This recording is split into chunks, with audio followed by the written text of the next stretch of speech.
Hello, hello, everyone. Hope everyone's well. Just wait to see if a few more people are going to come in. If not, I will start very soon. Hope everyone had a good weekend. When you come in, if you can click like, subscribe, all notifications, and share this story, please. I know there's probably quite a few of this one going around, but I thought I'd do this one today. I was going to do one about P. Diddy, Sean Combs, but when I looked at the whole big story of it, wouldn't. I think I would be here for like the next 5 hours.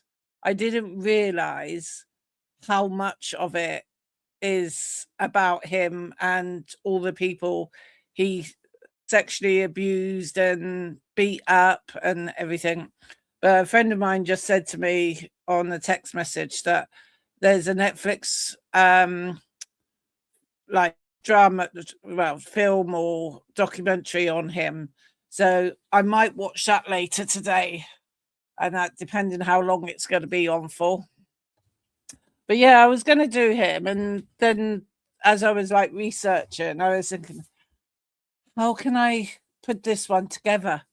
There's just so much of the allegations and statements and documents and everything else. Like I said, I think I'd be here a good 5 hours. But we'll leave that up to another creator that's a lot more experienced than me, and they know how to manage their time better than me. So, right. So no one's in at the moment. So, but doesn't mean to say no one will come in. Someone might pop in. I'm a bit early today because I'm not too sure what I've got planned later today. So I thought, right, I'll do one now. And that. So I've just taken Harley out, so she's fine. She had to play with her rugby ball. It's typical weather today, April showers. 1 minute it's cold and then it rains. And then the next minute it's sunny and feels quite warm. So, right. I have got a list of sort of like in order to do, because there's so many sort of like updates on Nancy and everything else. I'll put it in front of me so then I can see it. I will need my headphones. I wish I didn't have to have headphones. I wish I could hear it through my speakers, but might invest in a pair of PC speakers when I've got some money. Hopefully that might work if I've got PC speakers.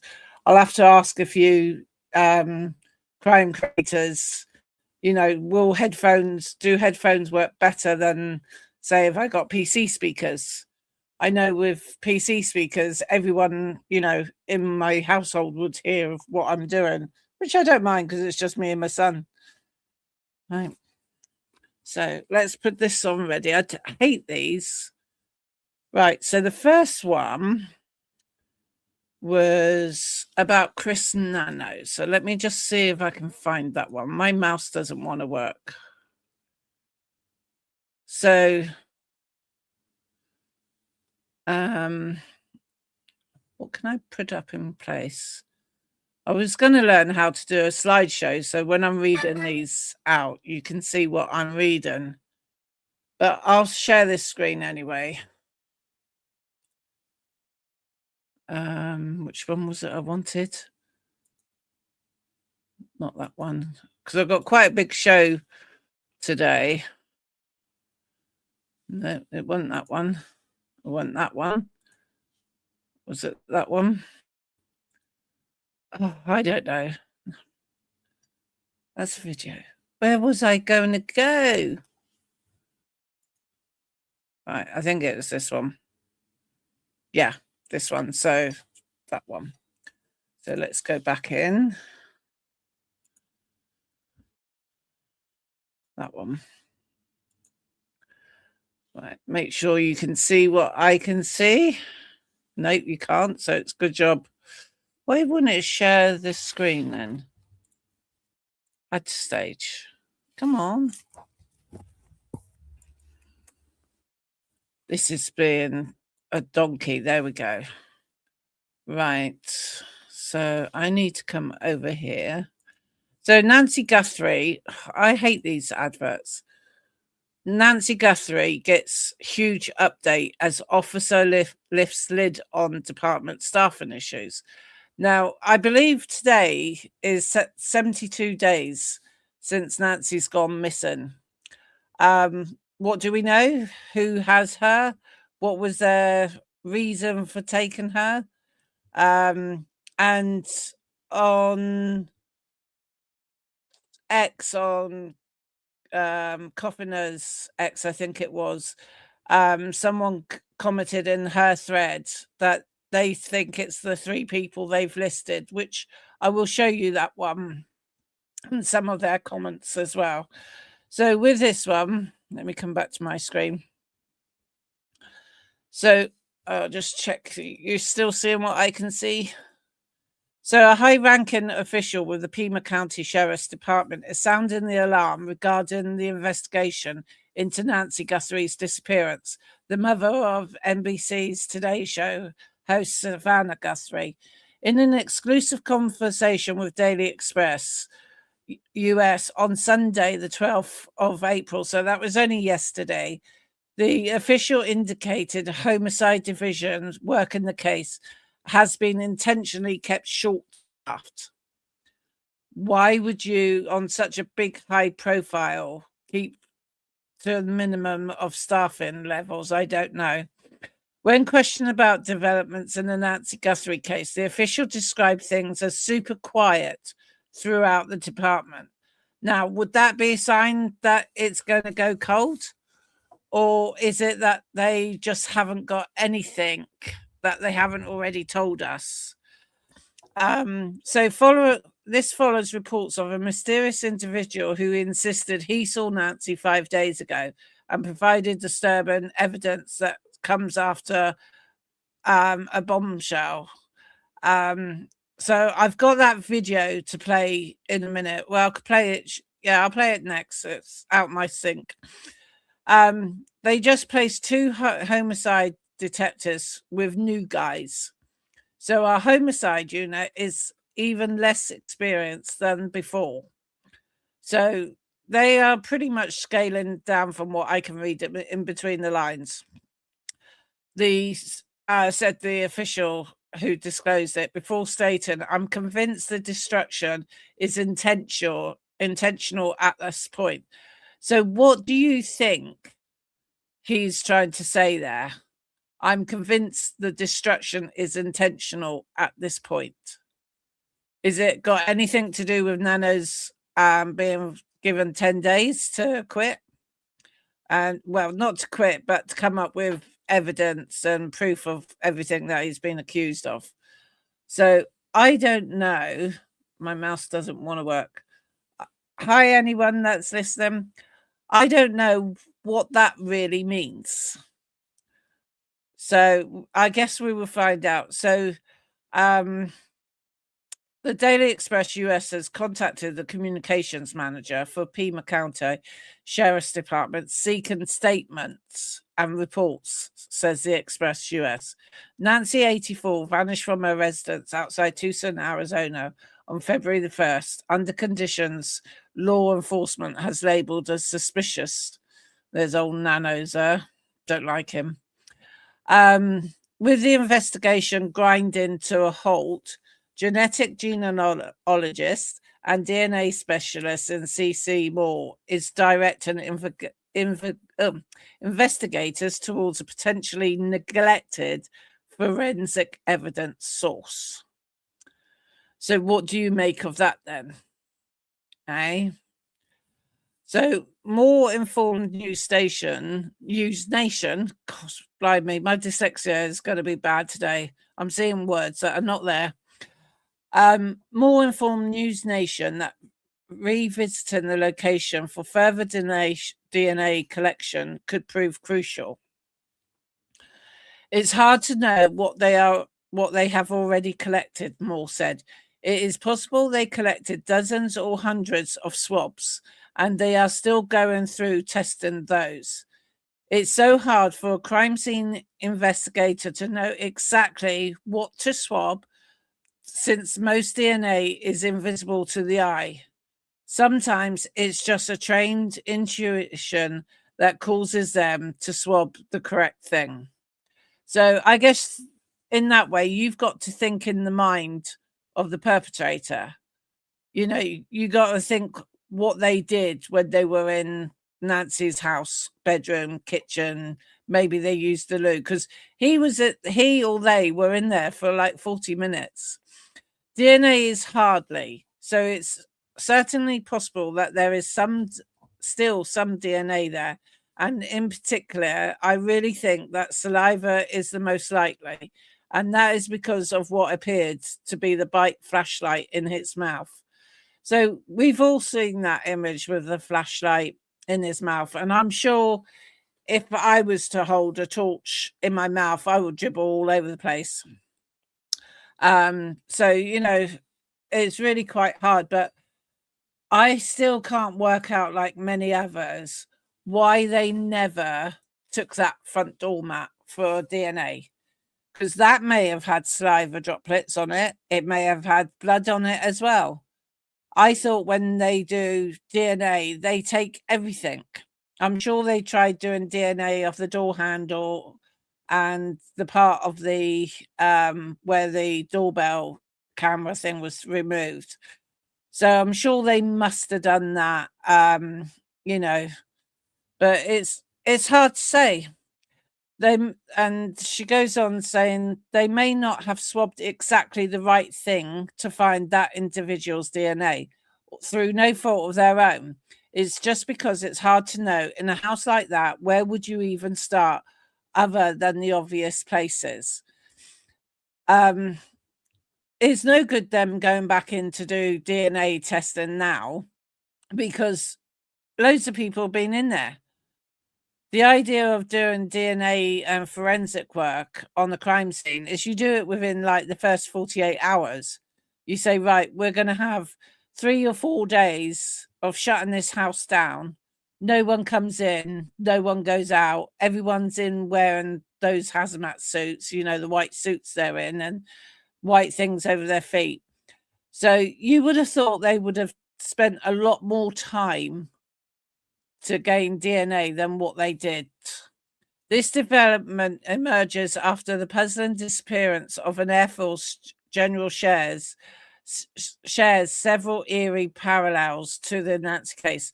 That was a guy I covered a couple of weeks ago, William, can't think of his name now. I covered his disappearance, and he's still disappeared at the moment. He was there when his wife left to go to a doctor's appointment, and then when she come back, he was gone. He didn't take his phone, he didn't take his wallet. Everything he owned was there, you know, and he changed his clothes, apparently, I think they said. So that's all I've got on that one. So if I stop sharing that one, I can get rid of that page. Then my next one was going to be the AOL one. So I think it was this one. So let me come back to StreamYard. It's really hard when you've got so many tabs to share, and I've got a lot of reading to do, so I can't always keep an eye on the chat. This one. So Nancy Guthrie, this is from Jennifer Coffindapper. Please go to her X and YouTube page and follow her. And Jennifer posted Nancy Guthrie, several new leads coming in regarding Nancy's case. People are saying they know who the perpetrators are, and I will go through them. Number 1, to a streamer claiming 3 people responsible, including one who went to college with Savannah. So I have the picture, I think, which is what this streamer forecasted. Let me see. I'll come back to that. One in the YouTube chat said 4. and it says show more. So that might bring me to this. Yeah, so this was this the one I was going to show you? Yeah, this is the thread I was going to show you, but I'll do it this way. So Nancy Guthrie, this is from Jennifer Coffindaffer. Please go to her X and YouTube. So Nancy Guthrie, several new leads coming in regarding the Nancy's case. People are saying they know who the perpetrators are, and I will go through them. Well, to me, if you know who they are, you need to be telling the FBI. See something, say something, know something, say something. Simple. One streamer claiming 3 people are responsible, including one who went to college with Savannah. Now that is interesting, or it may just be coincidental. Second one, in the YouTube chat that said 4 are responsible. 3, one to another figure in the true crime community and their spouse claiming to be the sole perpetrator and demanding Bitcoin.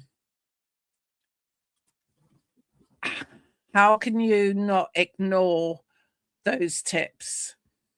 And she goes on to say, people are coming out of the woodwork, and if they know something, they should go straight to the FBI. Exactly. You know something, go to the FBI. Or you know something, say something. You see something, you say something. It's simple. They should go to the FBI. I know FBI is probably inundated with a load of tips going through, and there's several officers in charge of going through those tips. So it must be a mindless task to go through each one. So I'll scroll down. I'll just check that you can see what I'm seeing. No, you can't see what I'm seeing. Why is that then? Good job I came back to... Oh, maybe you can, haven't it? Yes, you can. So Bitcoin demands and false confessions complicate the inquiry. The emergence of individuals claiming responsibility, particularly those demanding cryptocurrency, has raised concerns among investigations. Was that on her X? No. A minute. This is the one I wanted to share. Oh, God, give me brains. Right. Start fresh. That's the one. Sorry about this, guys. I'll go back to the beginning. It's not much, and I'll just double check. You can see what I'm seeing. This is when I should add my second screen set up so I could see exactly what's happening. I thought I'd followed her. Well, I am now. Nancy Guthrie, several leads coming in regarding Nancy's case. People are saying they know who the perpetrators are and will go through them. One to a streamer claiming 3 people are responsible, including one who went to college with Savannah. The second tip, one in a YouTube chat said 4 people are responsible. 3, one to another figure in true crime community and their spouse claiming to be the sole perpetrator and demanding the Bitcoin. Well, if that was the case, why don't they just go to FBI and say, I'm the one you're looking for. I want the reward or whatever, and I will give you all the details that you need to know so that the Savannah can be, her thoughts can be laid to rest. And, do it anonymously, sort of thing. People are coming out the woodwork. If they know something, they should go straight to the FBI. The FBI should follow up on each one of these timely and thoroughly. I don't know how true the FBI are working on the tips. They may just disregard some of them straight away. Just check you can still see what I'm seeing. Yeah, that's nice.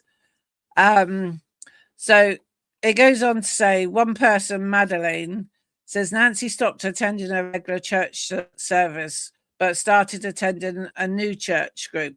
This is obviously a change in her routine, as she has joined a strange sect. Did Nancy find out the illegal thing sect that was going that was doing. So they could have possibly kidnapped her to silence her. Then Jennifer said after COVID, she and other seniors watched their service remotely. Great question, though. Not unusual in this case. Patriot 33, maybe she's safe in the nursing home somewhere. And then Jennifer says, I wish. I know I heard that investigators had checked all the hospitals and all the pharmacies to check if Nancy was in the hospital and the pharmacies for her medications. So I like it where Jennifer Coffindaffer, she replies to each one. So, you know, some crime people I've commented on, I don't get any replies. And then Susan Basco said, wait, someone in the true crime community claiming that he, his spouse and are guilty. Are they turning themselves in? How odd.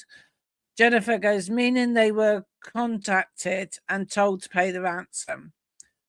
All darkness comes to light. It's just a matter of when. I pray for the Guthries and that the truth finds Nancy.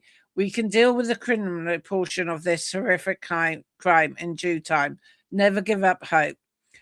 Beginning to sound like hundreds of people who have confessed to being the DB Cooper on their deathbed. I like this image. Busy working away. Keyboard warrior. Snow MS Flake, I think you as an FBI person with contacts need to bring up the fact that this might be just about money. I mean, money with regard to property. I think someone wanted her to go out of that 50-year-old house so they could bring it up to code and either sell it or enjoy it themselves. I don't believe that. You know, you need to stop believing these convicted felons that makes a living out going onto crime scenes. You should know who I'm talking about. Any ounce of credibility to these or just some fluff to keep likes coming in. So Holly Defender says, was this person ever identified? ChatGPT's thing. Well, I know from my own use that ChatGPT isn't always right. Sometimes, most of the time they are, but sometimes it's not. But it's still a good point either way. Now, this is what I said Jennifer Coffindaffer was saying about. So these are the three people. I don't know which one of them went to college with Savannah. Let me just put which one went to college with Savannah.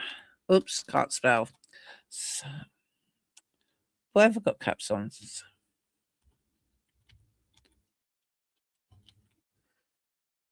Oh gosh, typos. It's because I can't really see my keyboard because I got the mic and everything in the way.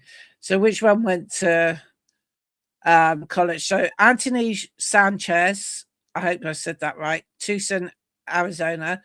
Dennis Martinez, Tucson, Arizona. Nicholas Arambula, Lordsburg, NM. So yeah.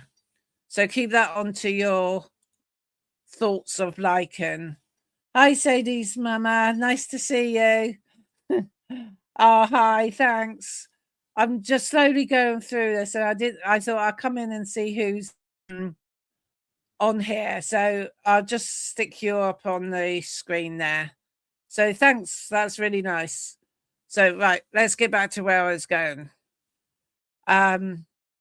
Nancy's house was under a revocable trust. That means the inheritance went to the named individuals, presumably family, but she never altered the details of the trust at any time. She could have had made her intentions known about the trust and and a family member didn't react well. That was, I heard that was said at the beginning. So yeah, so just sort of like going through so many theories. Absolutely agree with you all. I still don't understand something so huge could still be unsolved. I can't believe something like this. She's got him down to thing. I used to like JLR, but there was always something that I wasn't too sure on. Till I read some posts recently. I particularly didn't want to get into drama, but for what he's alleged to do, I'm a past victim of domestic violence. So I will step up and, aid anyone that's in the same situation that I used to be in. So he seems to be everywhere and imitating people. So I know some sites don't want to mention his name anymore, and I'm certainly not using any of his footage anymore like I have done. We have so much technology. It's Tucson. It's a city. Where's the camera's footage from business, neighbors, license plate readers? This is a lot more populated than Moscow, Idaho. Border camera footage. Stop the nonsense. People are not doing their jobs properly. So there's loads and loads. Patty Pie says, I heard for sure #2 got sent to the FBI that day. Chat person who made the comment apparently liked her YouTube account, saw the screenshot the next day. That I thought it was odd that YouTube was totally down for a few hours, maybe just coincidence.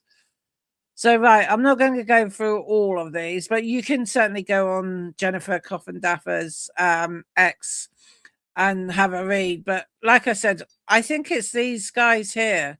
Maybe there is some truth in it. So I hope the FBI's looked into them. And it looks like he is law enforcement, because I see a cap there. I can't see what these badges are, but there's a police patrol car in back. So right. So let's come off this one. So come off that one. Just go back into chat a minute. Right. The next one I wanted to play. I wanted to try and get this under the 3 hours. Not 3 hours. Gosh. Oh, I think I'd be dead if I was here for 3 hours. Yeah, that's what she just said on her X account. Yeah, if I did 3, I was going to say meant to be under an hour. That's what I was going to say, but it didn't. So the next one about Nanos. Chris Nanos, the Pima County Sheriff, is facing scrutiny over his handling of the Nancy Guthrie case and his past conduct. The Pima County Board of Supervisors have given him a strict 10 days deadline to respond to questions about his work history and the handling of the case, or he may face removal from office. This situation has arisen due to allegations of political gain during his re-election bid, which may have raised concerns about his credibility. The board's next meeting is scheduled for April the 21st, 26th, where the future of Nanos could be decided. Well, I personally hope he gets kicked out. That's just my opinion and my opinions. Now, the next one I wanted to bring up, this was Jennifer Coffin-Daffer, if I pronounce her name right. I hope I have, because you don't want to get famous people, people that have been around a whole lot more's name wrong, do you? You don't want to get it wrong in the slightest. Excuse me. I'll need a drink. Just check you can see and let this play. Primers. Oh, that was loud in my head. I'm your host. I'm Jen Coffin-Daffer. I tell you what, we're going to be talking about Nancy Guthrie, and there was something that's really been sticking out. I know I've been posting a little bit about all of these individuals that are making contact, and, you know, some individuals that have reached out and said, listen, there's 3 people involved, other in different chats saying there's 4 people. I even know of a creator and her husband that were contacted saying, listen, we have Nancy Guthrie and demanding Bitcoins or Bitcoin. Anyway, there's a lot going on with that, but I really don't want to talk about that. I don't want to give that too much credence. I think it is important that the FBI follow up, and I know they will follow up. There's not any lead that isn't important. There's not any lead with somebody pointing out different people that might be involved that shouldn't be followed up on. That has to be followed up on. But I'm just, what I'm listening to and what I'm reading, just, it's not there yet for me to do a show on it and to explore it, because when I did a short exploration, I'm not finding credence. Doesn't mean that the FBI shouldn't look into it, because they should. At this point, they don't have a clear pointer, but you know what they do have a clear pointer on that I think maybe, I know for me, it's something I haven't visited in a while. So I've got a few videos today because I think it's really important for us to look back at what we know. Now, this is the situation though. I will try not interrupt, because I know some viewers don't like interruptions, but if I've got a question to say about it, then I will interrupt her. If not, I will let her just speak. And I love her hair, by the way. Her hair is gorgeous. Right. Many people that have absolutely zero confidence in Sheriff Nanos. And clearly, if Nancy Guthrie was not taken across to Mexico, clearly, if she is in and around Tucson, this will not be a federal case. I want to explore this a little bit, just so we're clear on this. In the kidnapping statute, the federal kidnapping statute, it specifically says, it's sub B of the kidnapping statute, that should an individual be gone for more than 24 hours, there is a presumption that that person has been taken across state lines. It's something that's not normally used, not often used, because in most cases, you know generally where they were taken to and what the motive was and whether they've got cross state lines, things like this. Although I cited a particular case that just happened, and in fact, it's in civil litigation right now in South Carolina. I've cited that particular case to show a particular federal kidnapping case of an 80-year-old woman. A guy breaks into this woman's house because he's a thief. He's not masked. He doesn't plan anything. This is another case again. He steals a vehicle. That vehicle breaks down. This woman's house is just strictly a house of convenience to break into, to steal another car. He stays in this house for an hour, eats pizza. This poor woman, what she went through.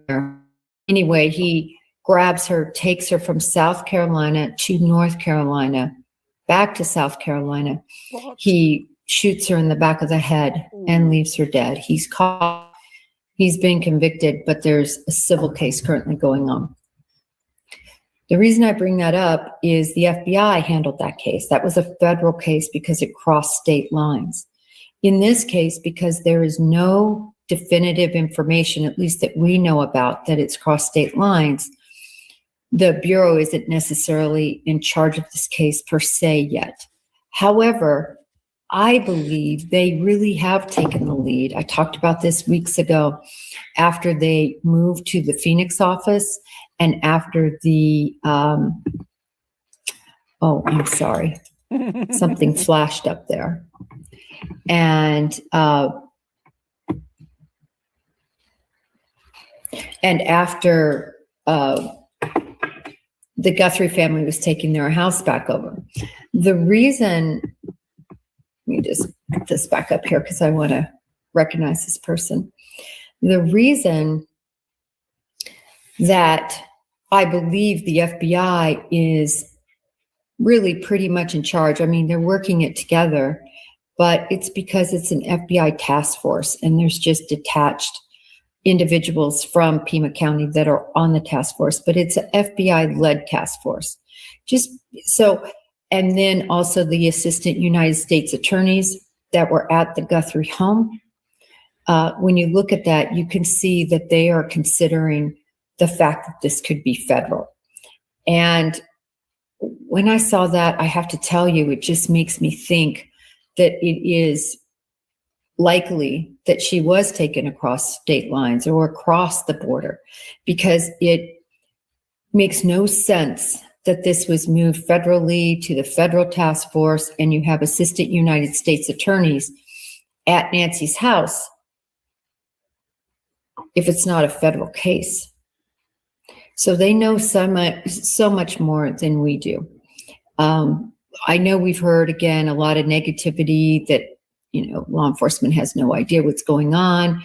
I haven't heard anything except for source information regarding that, people behind shrouds and things like that. So we don't have arrests. Obviously, we don't have Nancy, but I'm keeping the faith. And I really do believe that this is moved over to an FBI-led investigation. Having said that, again, if it's determined that Nancy did not cross state lines and did not go across the border, you can see why Sheriff Nanos is still very much leading this case, because in most situations, these kidnappings stay local. And without a federal nexus of crossing the border or crossing the state line, you cannot have a federal venue and federal prosecution. So I'm finding a lot of these details a little juxtaposed to each other, but nevertheless, I just wanted to explain why Sheriff Nanos remains in charge. Before she goes on, talking about the FBI, the other week, I don't know if it was last week or the week before, one of the news people outside the Guthrie's house had filmed FBI going back into Nancy's house. I know from what I've learned, over the last year in crime stuff, that if FBI, if they're closing a house down, and like Nanos did, they have another look around, so that when they've caught somebody, they know exactly where everything was in that person's house. So I think that is why the FBI went in a second time.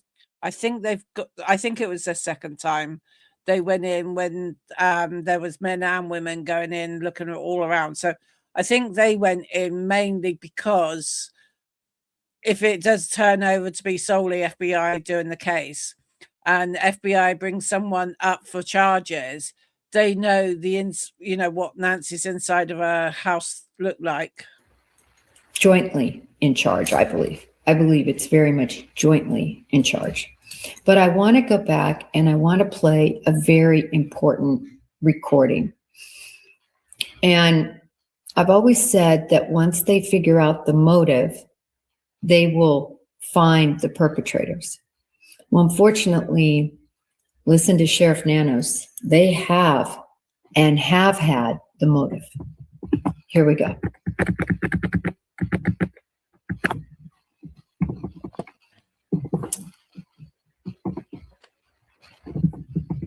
Up and showing their support for Savannah. I've watched the Today Show for many years, and you become family. We're not going to stop praying until we get an answer, and some closure. Pima County Sheriff Chris Nanos telling us they're still working to identify that masked man at Nancy's home. Do you think that this suspect could strike again, whoever did this? Well, absolutely. Absolutely. I mean, criminal minds are criminal minds. Well, he didn't disclose it. The sheriff says investigators do have a motive. We know why he did this, and we believe that it was targeted, but we're not 100% sure of that. And so it'd be silly to tell people, yeah, don't worry about it. You're not his target. No, you could be. He says investigators are still actively working their leads, including that unknown DNA. Is there still hope that this mixed DNA will be able to be identified? Absolutely. That's going to get us to somebody, we hope. Nanos also confirmed investigators have been looking into a potential internet issue or other electrical disruption the night of the abduction. There was a timeline when things went offline. So we're looking into that. Why did that occur? We check with our power companies. We check with others in the neighborhood. And that's beyond just the fact that the suspect took the camera off. Correct. As the investigation goes on, an incredible outpouring of love for the Guthrie family. It says, Nancy, all of us are praying for you to come home now. Tucson artist Donna Prius, who goes by the name Pinky, has been leaving these canvas paintings outside Nancy's home. Something they can save, something that they read, and I think they'll feel it in their heart. I know Savannah will. Now, in addition to the sheriff confirming authorities are looking into whether there was that internet or potential electrical issue the night of Nancy's abduction, he said they don't believe that the damaged utility box near Nancy's home is connected. As for what he told us about knowing why the suspect did this, he says they've had a theory from day one. We did press him, but he just would not say what that is. The FBI, for their part, has not commented on any motive. Laura? Liz, appreciate. So this was huge when this happened. And I remember I did a show on it. This was really had become sort of the focal point of, to me, the biggest item we learned in this case. They have the motive, everyone. They have the motive. I'm just reminding everyone about this because still, there's all this discussion about motive. No, they didn't release it, but look at the clues we have about motive. For instance, we know that this was planned. Even Nanos says they believe something occurred on January 11th. As you can see here. I've also got the quotation from Savannah Guthrie that says not only the 11th, but she talks about, and I want to make sure I get that quote right. She sure says the 11th. Sorry, give me 1 second while I pull this back up to make sure that I get the dates exactly what she said. Because I don't want to quote her and be off, because it's just that important to what we're looking at. The most important thing to remember is, though, that there was site surveys done. In other words, there was surveillance done prior to this operation. That speaks to motive. So for anyone you might be listening to, anyone who is throwing out there that this is some burglary gone bad, please, that is not what happened here. It's not a burglary gone bad. I think this was truly a planned abduction. I believe we know that based on the surveillance that was done and the fact that from the beginning, now we know based, of course, on the 2 ransom notes we have, we know those lean toward the motive of a planned abduction meant for the purpose of gaining a ransom. So I just want to point this out because, and here it is. Yeah, let me put this up. This is what Nancy says. So the key timelines of January 31st and the 11th. I've heard the 24th mentioned. Again, that's source information. I want to go with what we know from Nanos, and that's corroborated by Savannah herself. So the 31st, remember, the 31st is not the first. The 31st is not the first. It's the day before the abduction. So this tells me clearly they believe a site survey individuals were there, or an individual porch guy was there before the morning of the 1st. In addition, January 11th, which we've heard about from the beginning because of neighbors telling us from the beginning, they were asked to review footage from the 11th. Again, the 24th, the Guthries don't mention it, and neither does Nanos. What Nanos mentions, though, is the 11th. So when I'm looking at a case, or when we're looking at a case, you have to consider what matches, what corroborates. If one thing corroborates another, it pushes toward us having a foundation for belief. We have Nanos talking about the 11th, and we have the Guthrie family asking, please look for these particular dates. I think we can have a lot of faith and confidence that the 11th is a date that is significant, where likely a site survey took place. I think we can look at the 31st and say the same. I know I've heard a lot of noise about the 24th. I just don't have the corroboration from Nanos or from the family. I have a source.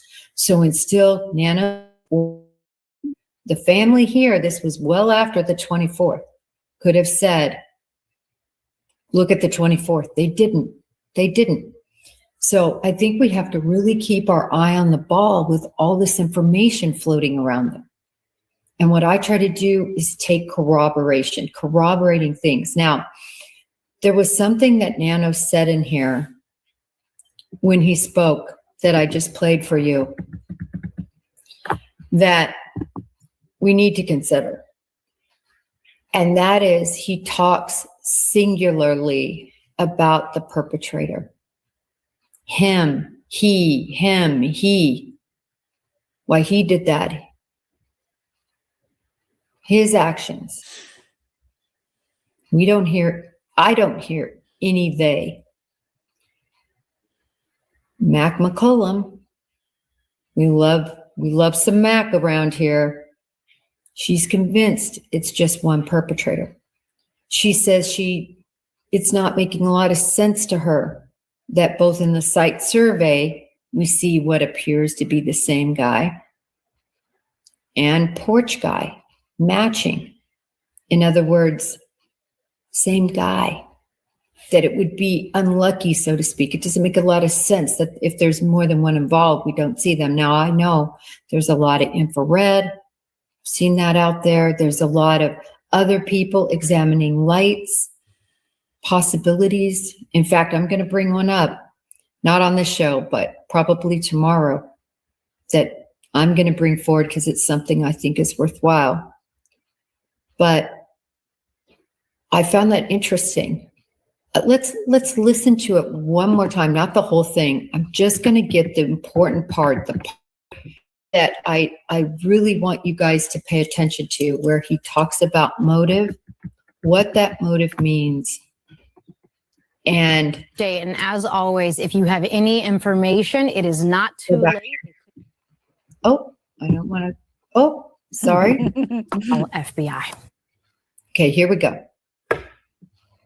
Search for answers into Nancy Guthrie's disappearance continues. Over the last week, so many people still showing up and showing their support for Savannah. I've watched the Today Show for many years, and you become family. We're not going to stop praying until we get an answer, and some closure. Pima County Sheriff Chris Nanos telling us they're still working to identify that masked man at Nancy's home. Do you think that this suspect could strike again, whoever did this? Well, absolutely. Absolutely. I mean, Right. criminal minds are criminal minds. While he didn't disclose it, the sheriff says investigators do have a theory for a motive. We believe we know why he did this, and we believe that it was targeted, but we're not 100% sure of that. And so it'd be silly to tell people, yeah, don't worry about it. You're not his target. No, you. Geez, guys. I mean, I thought it was so weird that literally, I did a tweet on that about what everybody's sort of forgetting is the fact that there is a maniac out there that abducted an 84-year-old woman knowing she would likely die. There is no way, no chance in heck, in my opinion, that somebody who abducts an 84-year-old really thinks he's going to keep her alive. If they have any grandparents or who have ever been around the elderly, no chance, no way. So while I believe that it was for ransom initially, remember the first notes, and this was something I had to actually double check on. The first notes that went out actually went out the next day. So pretty close, not the day of the abduction on the first, but on the second. And remember, again, they didn't go to the family. This wasn't for money per se.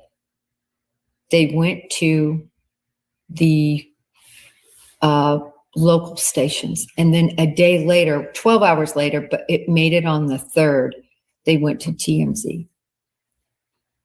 So I believe this motive initially from the beginning was about harming Nancy, harming the Guthries.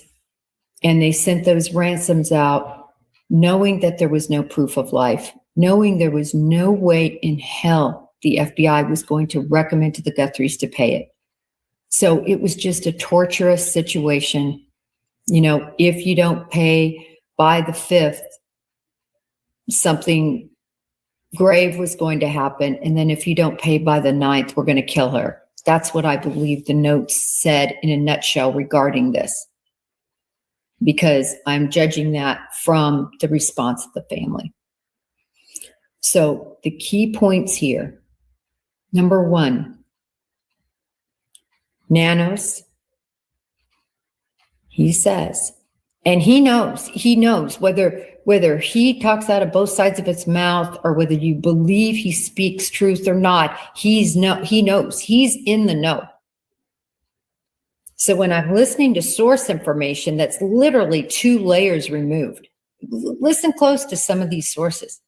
It's like somebody close to the investigation. They're not in the investigation. They're hearing from somebody else and it's getting filtered through. That doesn't mean that the source information is inaccurate necessarily, but that's why the reporters report, and all of them report, listen, it's from a source. We want to make sure that's clear. It's not from law enforcement. It's not from the family. It's from a source. And they caveat that because they don't want to go out and say something's true if they know it's from a source. We know who this person is. This is Nanos. And Nanos, who is in the know, and I tend to believe that, again, we know it's a joint investigation because if she didn't cross state lines, this is going to fall directly on Nanos and his department. But it seems pretty clear to me that the Bureau is, I think, since a few weeks ago, the head honcho, but keeping it equal for political reasons. You never want to get sideways with any locals that you're working with. You just don't. You need them for so much and they need you. It's a very important relationship with all local departments. They understand the areas. They understand informants that work in those areas.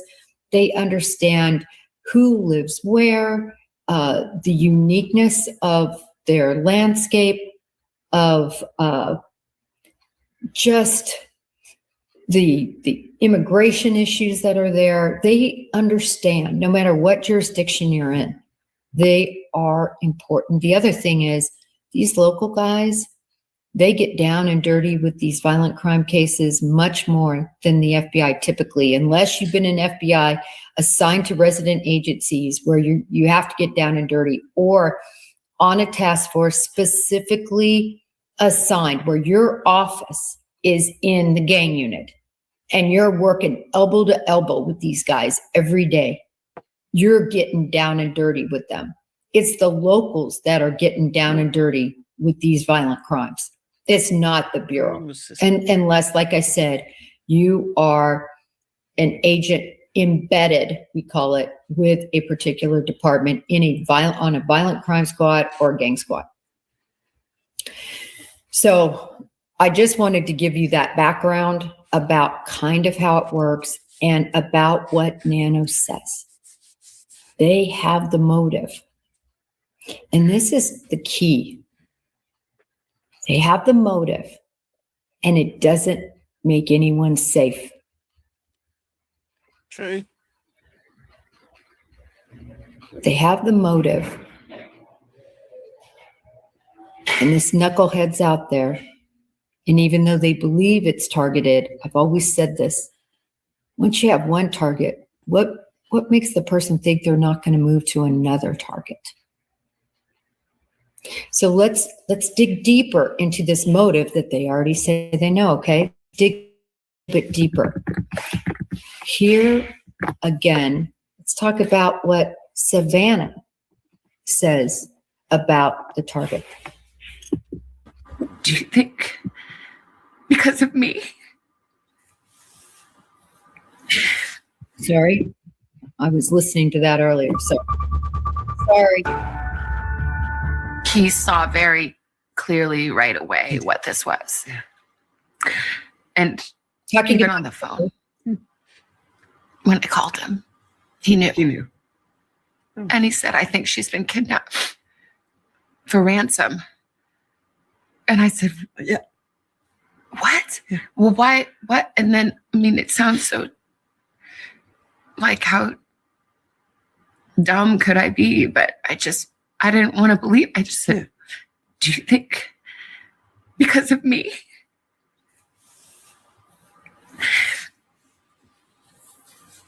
And he said, I'm sorry, sweetie, but yeah, maybe. So that's hard to watch. I feel so bad for Savannah. Me too. I really, really do. If I was her brother, I don't think I could have said something like that, because he would know how much it ripped Savannah apart. You know, I bet she's not eating. She's definitely not sleeping. You know, if I had a brother and he said, oh, I think mum was kidnapped because of you, I don't know what I would do with myself, you know, so I can only imagine what Savannah's going through. Savannah, out of all of them, is probably the most popular one. She's the one that I've only really seen with her mum.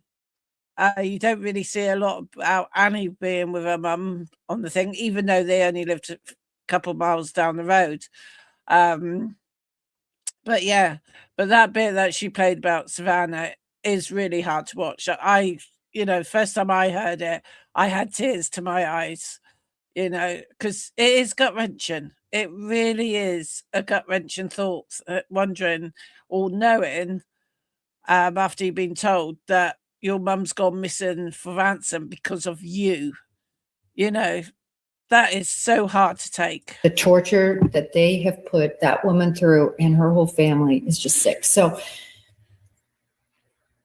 I want to answer this question because I've had a lot of people ask me, do victim families, do they get to know inside details regarding the investigation of late loved one? In other words, does Savannah have more knowledge than anyone else? Savannah and her family, outside of the people in the inner circle working this case. And keep that clear too, just really quickly. Oh, excuse me. I've explained a violent crime task force. I guarantee you the entirety of the FBI's violent crime task force is not working on Nancy Guthrie.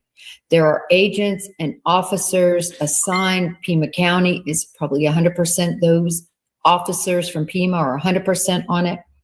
I'm guessing somewhere around 10, maybe 12. The other squad has other violent crime. We are talking violent crime here. Other people who are dead, other people who have suffered horrible, egregious acts. They cannot just stop working on those cases forever. And I tell you, when that whole changeover came and it went from Tucson over to Phoenix, they made a command decision about how this case would be handled and investigated. Now, that isn't to say that when a special project comes up and they need a huge amount of manpower, everybody's going to descend and help. That, guys. I'm just saying, daily, there are only certain people assigned full-time. They might be lead agents. So when our supervisor says, listen, I want you on the Nancy Guthrie case, I'm going to assign you a lead. That's how they track this is so in your file review, we call them, with your supervisor, where he's looking over, how are you doing on every one of your cases assigned? How are you doing on your leads assigned? That's separate from your cases. You have your cases where you're the case agent, and then you have cases where you are a lead agent. And not everyone on that task force is going to be assigned a lead. There's going to be a few that are assigned as lead agents, and they're going to be judged on their performance on this case. The others will come and help in and out, but it's not a full, and as a lead agent, it's not a full-time thing. It just means you're working a lot on that case, so you should get credit for it. You should be judged on it. So I kind of wanted to explain that. But when you hear Nanos say they have a motive, and when you hear Nancy Guthrie say, it's me, could it be me? And her brother says, sorry, sweetie. It was her notoriety. This person or persons absolutely came after the mom, I think, for money. It all went to absolute heck that night when she died. They got rid of her body right away. The next day, knowing she was dead, knowing they had no proof of life, knowing they had discarded her, so have no proof of death, continued to harm and hurt this family. And the point Nanos says is, could be somebody else next. It could be somebody else next. It absolutely could be somebody else with a lot of money. Somebody else who is a vulnerable person that they could take. I've always said I thought at least 2 people were involved. It's always bothered me that Nanos always has said him, his, singular. It's really bothered me. Probably because it doesn't fit with my belief on the case. But you know what? Is he saying that because of Porch Guy being, he's just discussing Porch Guy, so that's how he's saying it? Is he saying it? Is he savvy enough to say it not plural because he doesn't want to give that part away? You kind of have to think about if he's savvy or not. I mean, he has dropped some pretty big bombs. This was the biggest bomb he dropped. A, they have the motive, and B, people aren't safe. And then she dropped a bomb too. By the way, I need to recognize our members. Ellen, Crime Case X, thank you so much for becoming a member of our channel. Bagel Deidre, who doesn't like bagels? Like everybody loves bagels. So I love the name. Thank you so much for becoming a member. And I saw up here, and I'm going to chase it down. And sorry if you can hear my typing. I can't hear it, but I have been told you can hear the clicks. And so I want to apologize for that. I have an external mic. It's a Shure. It's supposed to be the best, and it's horrible. So I'm going to get another one. I just have not made it a high enough priority. I need to get that done. I want to put up NJZ, who I think has donated, I bet you, seems like 50. Just one of our most dedicated channel members.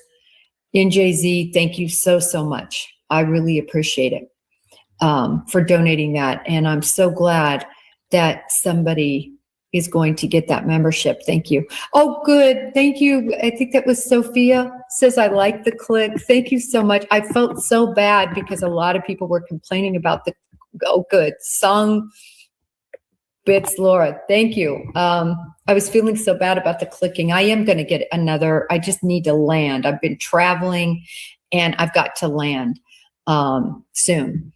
In other words, be home for a long time without a lot of work to do so I can get that ordered and get that figured out. But when you couple the fact that Savannah blames herself, could it be me? That heart, Savannah, it is you. I really believe that.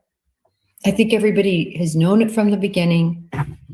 Law enforcement, Nanos said they've known it from the beginning, that nothing really changed from their beginning views.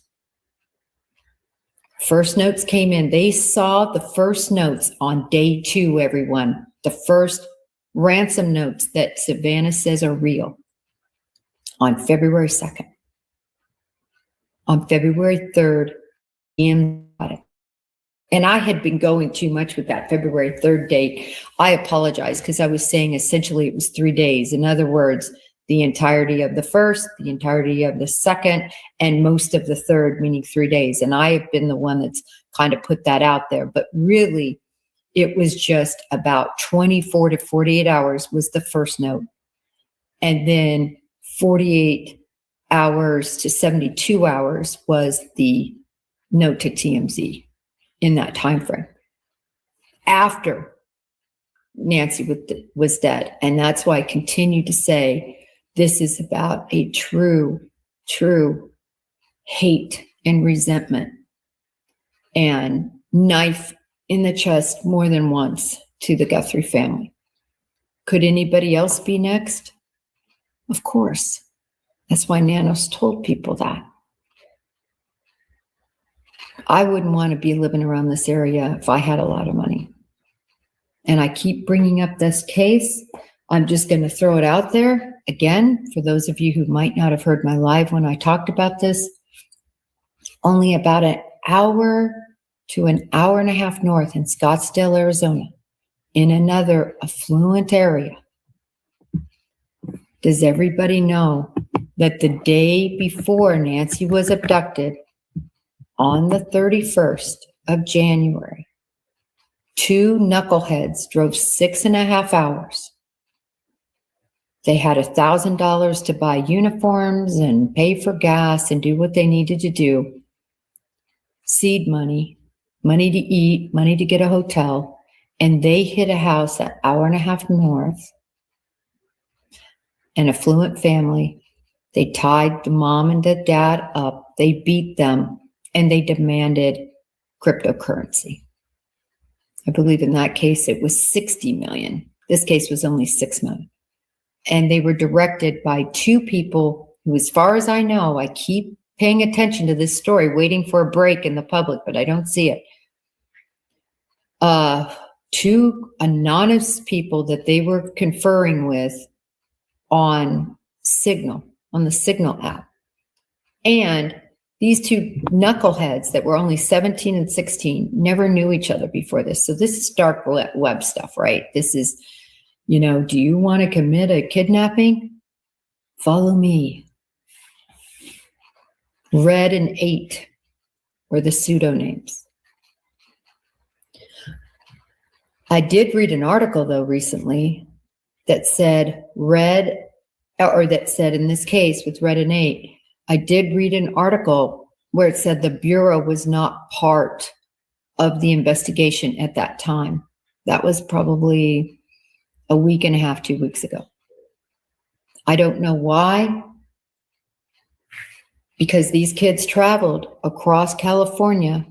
They kidnapped these two, that's federal nexus. They beat them up and they demanded cryptocurrency.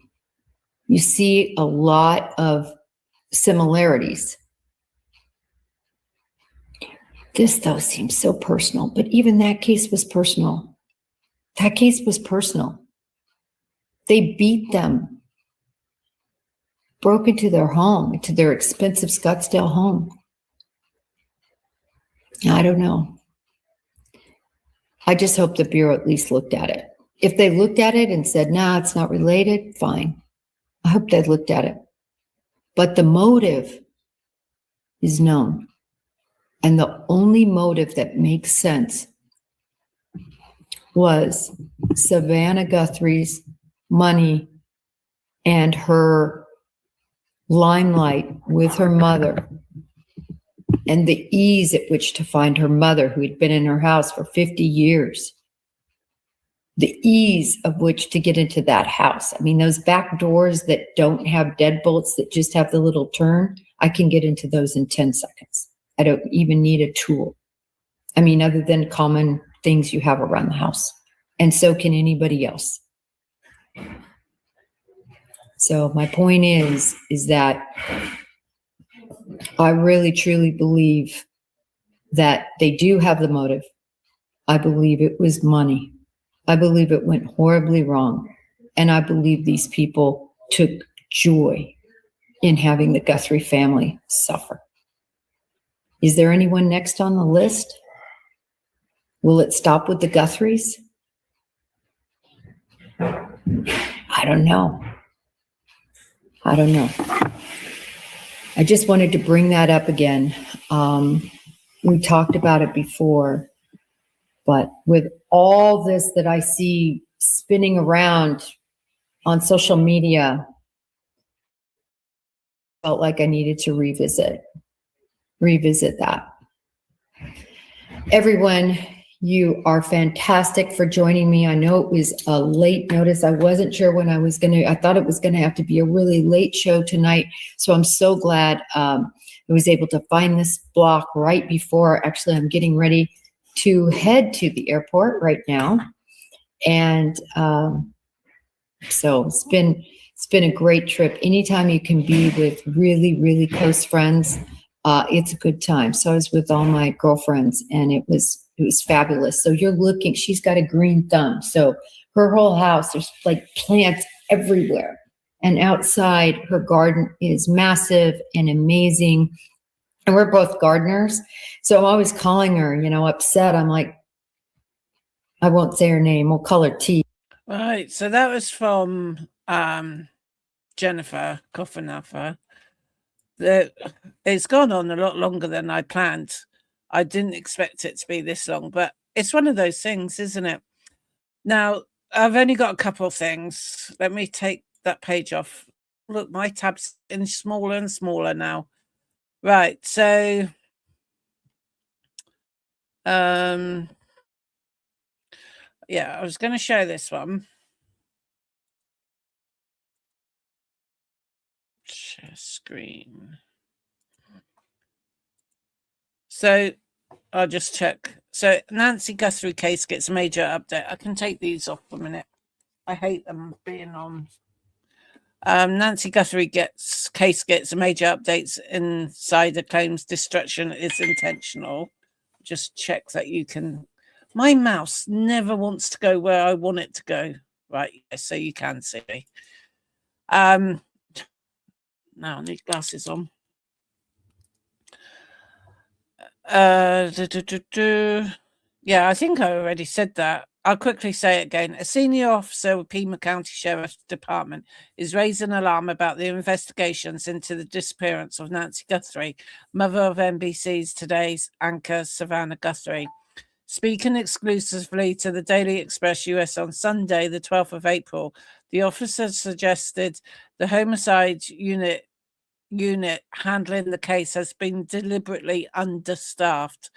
When asked about updates on Nancy Guthrie, this misspelt it there. The officer has been super quiet within the department. News comes after a mystery man who claimed he saw Nancy 5 days ago offered a chilling new proof.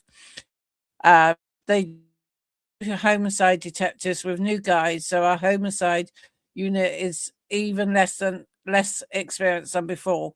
The high-ranking officer revealed before adding, "I'm convinced destruction is intentional at this point." The Daily Express US has reached out to the communications manager for the Pima Sheriff's Department for comment. Nancy, 84, disappeared from her home in Tucson, Arizona on the 1st of February under circumstances authorities have called suspicious. As the investigation stalls, genetic genealogist and DNA expert C.C. Moore is pointing investigators towards a potentially overlooked source of forensic evidence. Moore told News Nation that the return visit of the property for additional DNA swabbing could be critical. "It's hard to know what has already been collected," Moore said. "It's possible they've collected dozens and hundreds of swabs and they're still going through testing those. It's so hard for crime scene investigators to know exactly what to swab since the most DNA is visible to the eye. Sometimes it's just a training institution that causes to swab the correct thing." Why didn't they do the mat? Why didn't they do the doormat? DNA is hardy, so it's certainly possible there's still some DNA there, and particularly I don't think that the survivor is the most likely, and that's because of what appeared to be the bite flash in his mouth. Somebody wrote to me, and that person has used one of those, agreed with me that it would produce a lot of saliva and would be very difficult to not to leave some of that behind. Moore acknowledged that even skilled investigators can miss evidence. This may not have been swabbed exactly. The right thing to find is the individual's DNA through no fault of their own, just because it's hard to know. In a house like that, where would you even start other than the obvious places? So I've shared that one with you so I can get rid of this page. That one I've just read, so I can get rid of that one. I had two of the same. So I've only got one that was done about 3 weeks ago by Brian Enton, where he interviewed the neighbor. I thought it was longer than three weeks ago. Share screen. Well, I do like this. I haven't got hardly any tabs open now. This one. Right. So I play this, and then once this is done, that's me done for the day. I might come back later and do something else. But like I said at the beginning, I was going to look into covering P. Diddy. There is mountains and mountains and mountains of evidence and statements and records and that to go through. I really wouldn't know where to start. You know, I think it needs to be someone that's been doing true crime for a lot longer than me to be able to, you know, digest everything of P. Diddy. But like I said, a friend told me it's on Netflix, so I might have a good look at Netflix and take it from there and that. But I really need to spend a good hour or two deciphering, if I do the case, what parts of it am I going to cover? Because I can't cover every single written word because it'd just be impossible. Right, let's get this on the road. Click to subscribe. I appreciate all the support. It is day 44 in the search for Nancy Guthrie. You can tell my backdrop's a little different. I'm home now in Florida. Came home just to kind of recharge. See my dog. See, hi, Scout. Oh, I missed her so much. She's so happy I'm home. But I'm obviously staying on the case. And there's been some developments. A new date that I have found that investigators are looking into. This is 32 minutes. I just spoke to a neighbor who I hadn't spoken to before, so I'm going to get into that. Also, billboards. You guys have been sending I mean, overall. But in this episode, a really interesting in on January 11th, and that they were asking neighbors for video from January 11th if they had seen anything suspicious on January 11th. So we knew that. But she told me that the detectives have also been asking her about January 24th, which is the first I've heard of this. January 24th would have been the Saturday before Nancy went missing. So 8 days before Nancy went missing. And again, you're going to hear her explain this, but she said specifically they were looking for video from that day. They actually helped her go through her cameras to see if she had anything suspicious on them from January 24th.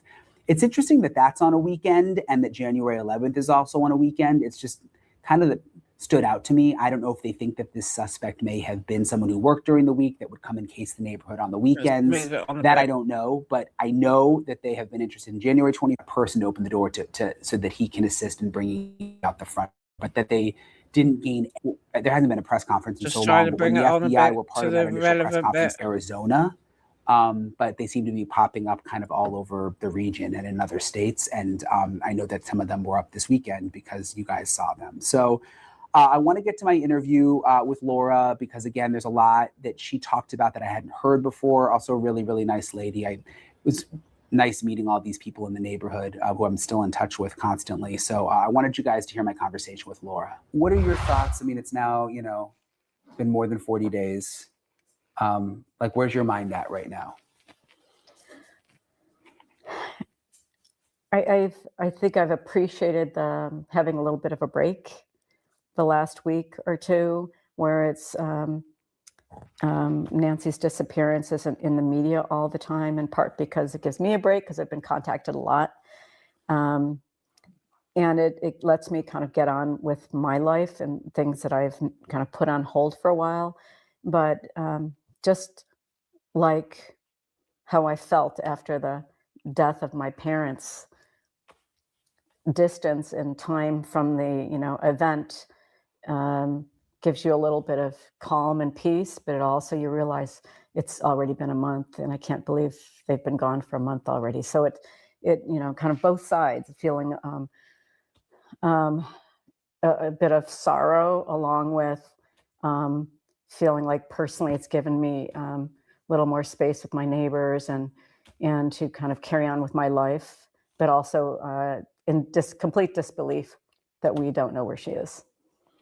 And that is troubling to me. I understand it though, and I'm not faulting anybody, but it does feel extra troubling. And I don't, I think about Nancy's daughters and son-in-law and grandchildren. How do they get on with their lives, and how do they get on and with this, knowing that their grandmother and mother are.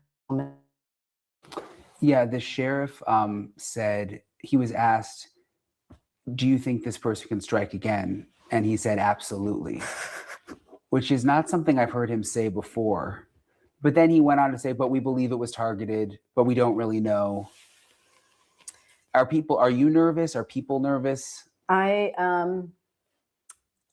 saw that quote today, and I saw that he was just really talking with the NBC reporters. And I think it's a little bit ambiguous. I think it's targeted, but we're not sure. I'm just not quite sure what that means. But it did cause, my hair to raise up a bit when he said that. And it did give me, some time to think about what that means. And it made me a little bit uncomfortable being, a nearby neighbor. I was thinking about that today on my way to my appointment. Like, okay, what does that mean? And does that mean there could be somebody else lurking around? Somebody that's just looking for easy targets? He said it was targeted, but targeted based on what? What's the target? Was it, I don't want to go through and give anybody ideas, but what was the target? Is it a ransom? Was it an easy, vulnerable person? Somebody living alone, somebody elderly? What's the target? So, and that's what kind of went through my mind today. What is the target exactly that they're talking about? It has to be one of the above. Somebody that, had some wealth, somebody who's vulnerable. Okay, 1, somebody who's vulnerable. 2, somebody who lives alone. 3, someone with an easy to access home. 4, I mean, you can go through 4 or 5 possible reasons she was targeted, including, having a famous daughter of some wealth. Yeah. All right, guys, I want to introduce you to the sponsor of today's episode, Surfshark. Have you ever tried to watch a video, but it says that you can't watch it because of the country that you are in? Well, Surfshark will definitely solve that problem. And it does so much more than other VPNs. The email scam area, I mean, what does your gut tell you? Call me out. Flipping paid adverts. My first thought was that it was a target based on who her daughter is. I mean, that was my sense just from the start. I didn't really consider any other possibilities. Trying to see how long this in part because I knew she lived there, knew who her daughter was. When I would walk by, I would always, I always noticed her house and whether she was there or not, and outside. And I always thought that that was a potential, for me, this possibility that maybe it was a crime of opportunity versus looking a little deeper at, other people in Tucson. This might just be someone that you became aware of that had a famous daughter. Just test my mic so I can back. Yeah. So that was always the reason I think somebody targeted, but who knows? I don't know the answer to that. And I don't like to speculate. And I always also assumed it was 2 people because of the person who was at the front door. And he was standing there, and I don't think he was the main person. I think he was the guy outside who was waiting for them to come out. Because if you have a gate like that, a security gate on the front door, you're not getting into that. You're never going to break into that security gate. I mean, I actually talked to a security guy about 2 or 3 weeks ago, and he confirmed you're not breaking into those gates. So I think, and she has glass on both sides of the door, and I think he was trying to see in. So when he was standing there, he wasn't trying to figure out what to do. He was looking to see what was going on. And also, because you have a security gate, the door, the wooden door, if that's open, it's hard to see inside if it's dark, because I have one of those. You can't really see if the door is open or not. So I think he was standing there waiting for someone to come out. And so I've always absolutely assumed there were at least 2 people, possibly 3. Being someone who has had to help my elderly mother at the time, who was only 120 pounds, try to get her up 3 or 4 stairs. It's hard. It's hard when someone is not wanting to be moved or is not able to move.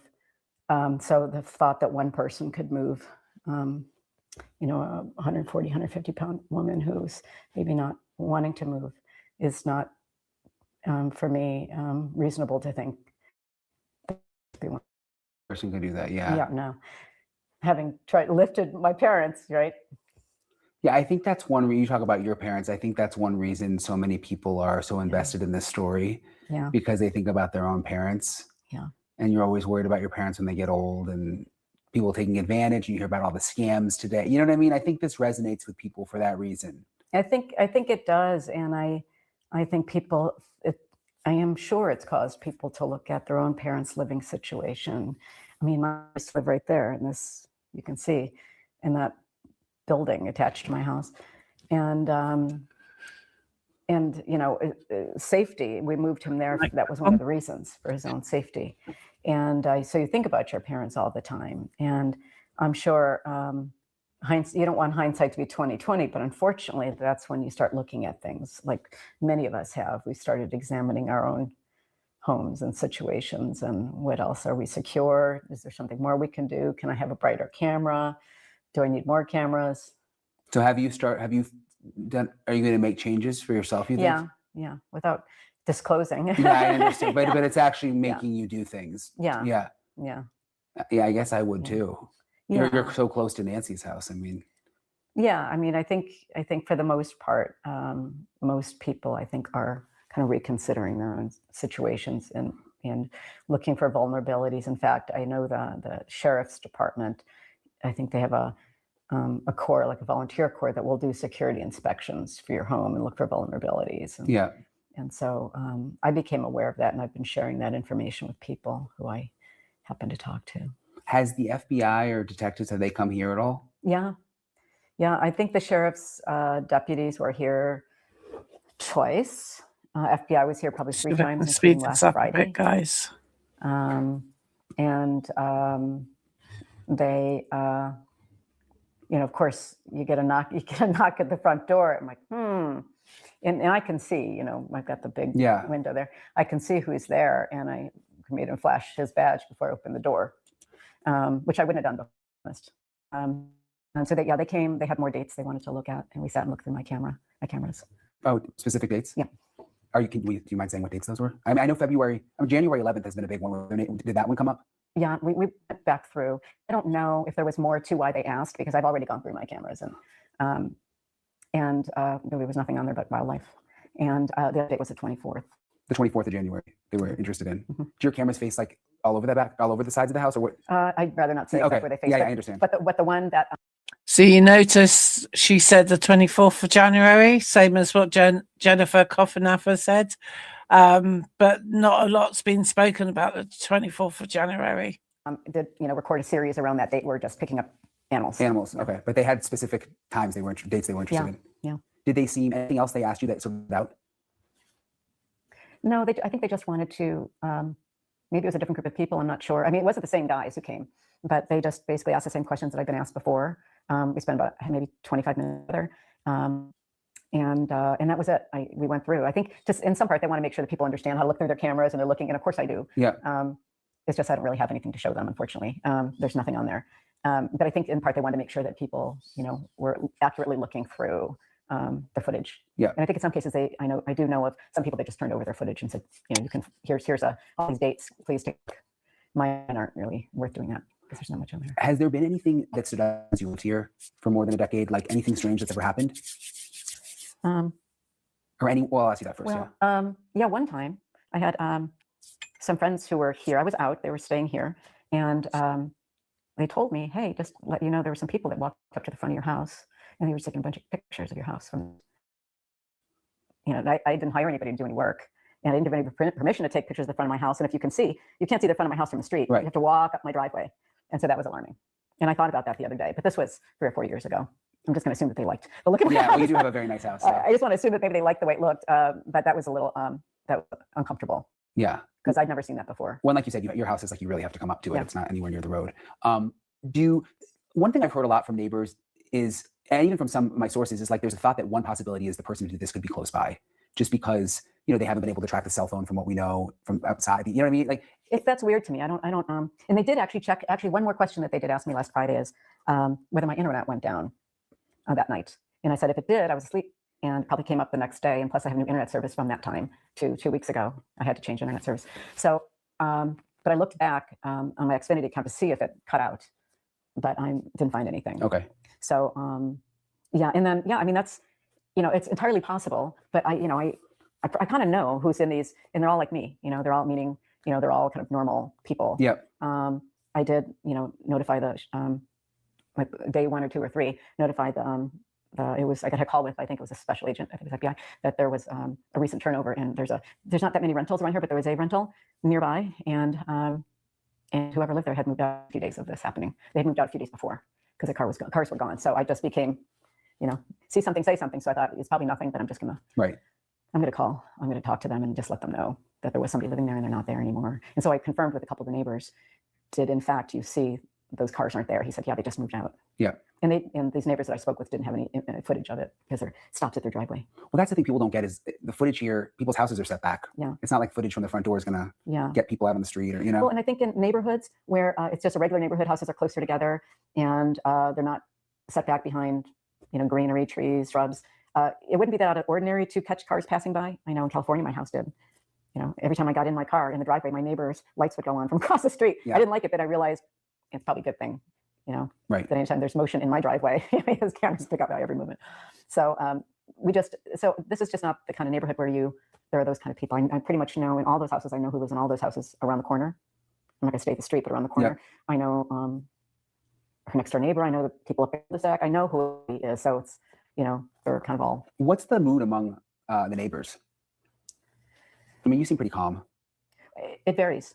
I mean, I'm always pretty calm, because it's the wheels just start spinning, and I want to go and find out what's going on. I'm not the person who goes and tries to pretend like it's not happening, or I want to know what's going on. And I went out and talked to neighbors. I checked on some of my older neighbors to make sure they were okay within days of that happening, because I hadn't seen my one neighbor walking his dog, and I kept going to his house to see if he was there.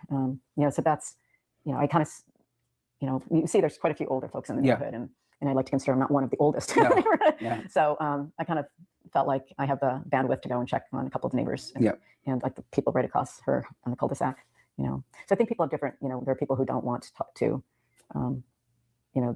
they try to stay as far away from this as possible. They know what's going on, but they don't want to obviously talk to reporters. And I understand that for sure. They don't want to, but everybody's still, I talked to some neighbors a couple days ago, and everybody's still, broken up about it. Yeah, most of the neighbors. Some people are still pretty traumatized. I think so. The ones who are more of her peers have known her for a long time. And most of the neighbors have been like, "Oh, we're happy it's still on the news. Yeah. You guys should stick around. Like, we want them to find Nancy." There's been a few who have said, "Get out of here. It's time. You're vultures." It's been kind of a mix. But most people, I think, want it to stay kind of top of mind in some ways. Yeah, I probably would put myself in that group because, and it's helpful to the Guthries. The more it stays in the news, top of mind, the more people.